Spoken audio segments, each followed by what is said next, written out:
I'm going to talk a little bit about the part defence can play in supporting the Australian space industry. I'll focus on space situational awareness, or more properly space domain awareness, and we've heard a lot about debris today. So hopefully some of the things I will say today about things that we're looking to do in defence, working with our industry about space domain awareness, might strike a bit of a chord.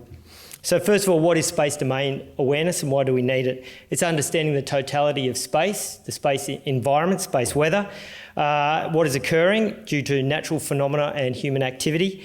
It's understanding satellites that are up there, the debris created by man, the space junk, as we've heard about today, and certainly the myriad of satellites that are there now and going into the future.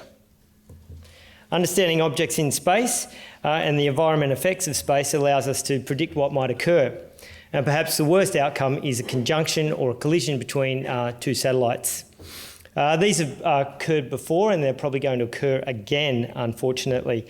The most notable example that I've got up there is Iridium-33 and the Cosmos 2251, which on the 10th of February back in 2009 collided at about 42,000 kilometres an hour, creating about 2,000 pieces of debris, bigger than 10 centimetres in diameter.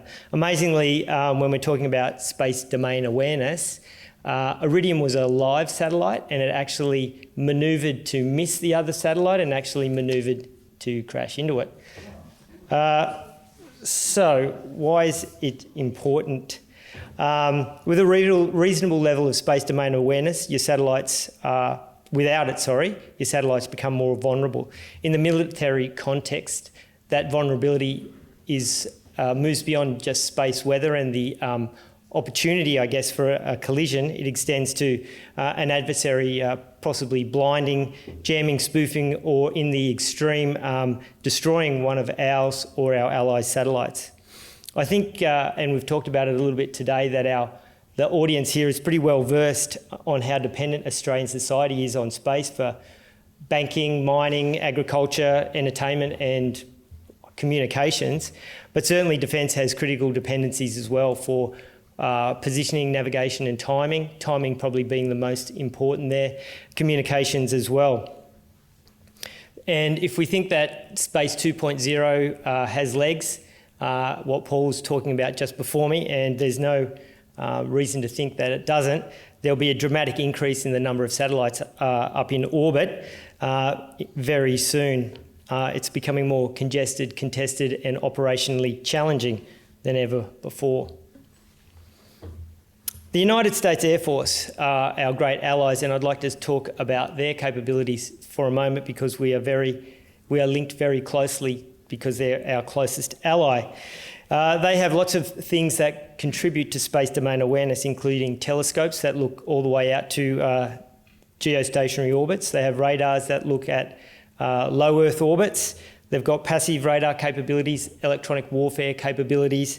They've got satellites on orbit for the express purpose of looking at other satellites and debris, which we've heard a little bit about previously. These all contribute to the space surveillance network that the US run and results in the Space Catalogue, which is positional information and prediction which the USAF or the US Air Force make available for all to see and all to use. Unfortunately, it doesn't contain full information. Some of the information is not that accurate and some of it is missing either by design, absolutely by design actually, or by omission. So, satellite constellations are also quite expensive, and even though the costs are coming down, you still really don't want to lose one.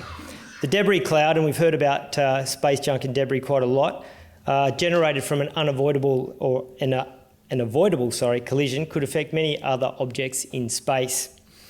We heard about the Kessler effect, and or the Kessler syndrome, where we might have a cascading effect of debris, and that would be something really catastrophic. Many of you might have seen the movie Gravity. It was a pretty good movie, pretty extreme in what it was portraying there of the cascading effects that might occur.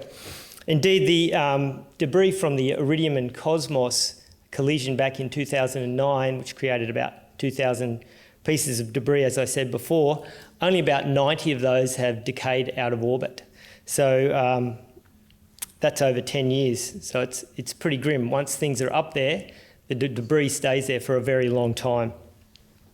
So satellite operators and governments seeking to protect their investments want assurance, and they're generally fairly willing to pay for it.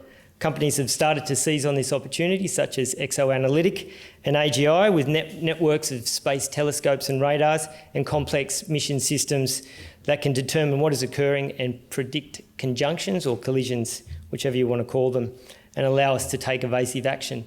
So I guess the question I have is, and I'm going to try and answer it to some degree, is where is Australia in all this? What capabilities does defence have? And what are the opportunities for Australian industry? I'll start with our current defence capability in space domain awareness.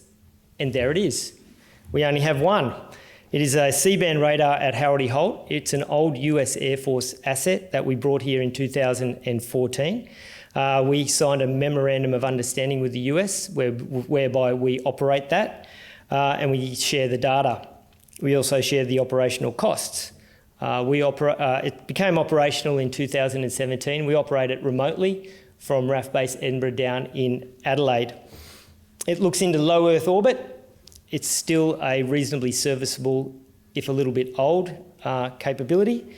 And it still services the Space Surveillance Network and services the Space Catalogue. That is the only asset that the military has in Australia for space domain awareness. Space Surveillance Telescope. This is another asset that we share. We will share with the US. Again, it is over in Howard Holt in WA. The Space Surveillance Telescope is an exquisite sensor. It was a DARPA, or Defence Research and Analysis. Advanced Research. Thank you. Advanced Research Agency telescope that was brought out here a number of years ago as a joint venture, and we've been building that, as you can see on the slide, that facility over in Howard Holt for a number of years. It will take first light early next year, and it will be operational in 2022. It'll be able to see 10,000 objects a night, which will not be enough when we talk about Space 2.0. And whilst our US allies are our great friends and we share these couple of sensors, or we will do soon, the priorities of the US and Australia don't always align. So there is a need for us to have some sovereign capabilities so that our sovereign priorities can be serviced as we see fit. So as I noted before, there are telescopes, there's radars, there's lasers, there's satellites on orbit that can provide us space domain awareness. And I think that Australia probably needs a suite of these types of capabilities because one particular asset can't do it all. We would not like to create a gap. For example, telescopes are great to look out into geo, but they work best at night. Radars are fairly expensive. They struggle to look past low Earth orbit. On-orbit capabilities are coming down in price, but they're still expensive and they're very fragile. You certainly can't update them once you put them in orbit at the moment. So Defence has been taking the view that Australian industry and Australian innovation is world-class in this area and that we should encourage it. So we've been holding a space domain awareness demonstration activity for the last couple of years, colloquially, well, by all my staff and everyone that actually is involved in it, called Space Fest. So certainly companies and universities have been going there and showing their wares. It's out in Glendambo in South Australia. And really what's been coming out of that, from where I sit, has been pretty amazing. The diversity of thinking and the demonstrations of inexpensive and novel solutions for space domain awareness has been not overwhelming, but it's been pretty impressive. A number of ideas have since been funded by the Defence Innovation Hub, and some of them are coming to the end of that funding and are seeking commercialisation for operations. And I'd like to describe just a few of these because There are more, and this is not an exhaustive list of what our Australian companies have been doing in this sphere. So firstly, Western Sydney University Neuromorphic Center. It works a bit like an eye in that it detects changes in movement in a scene, and each pixel is independent to each other pixel. It has an extremely fast integration rate, meaning it sees minute changes. And because it just looks at changes, it has a very small bandwidth, so it's easy to send that information around. It's easy to pull that information and send it to where it needs to go. It's proving to be fairly revolutionary, and it's not just for space domain awareness. There's other applications for it as well. Silentium Defence, they've been looking at passive radar, which is a radar that doesn't use a specific source. In this case, they've been using things like FM radio station side lobes and satellite television station transmission signals as well. So they can detect debris in low Earth orbit. They look at all the sky at once, whether it's day or whether it's night, it doesn't really matter. It's relatively inexpensive because it doesn't have a transmitter, as I said, and it's rapidly developing into a really first-class capability. Fire Opal.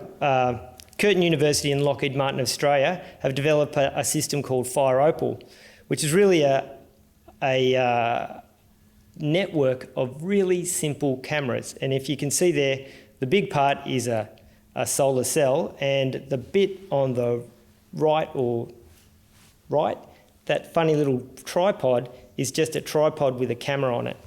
It takes a picture of the sky every 10 seconds. It transmits it via the mobile phone network, and they plan to roll out hundreds of these cameras across Australia or the world. They just sit there, powered by the solar panel. Someone comes out every year or two to service the camera, and it sends that information back to a central processing unit that moves it out. It is extremely effective. And it really is an innovation because it's taken really simple things inexpensively and provides a really high quality output. I have to mention Electro-Optic Systems. They've been at this for a while. They've got incredibly accurate laser ranging systems that they use, which can tell you exactly where your particular satellite might be. So all these innovations are sovereign. They offer opportunities not just for defence, but for commercialisation and export. And it's one of the few areas that I deal with where technology is increasing and cost is decreasing. So it's an exciting time for defence and Australian industry, and we just hope to continue our small part in it. Thanks.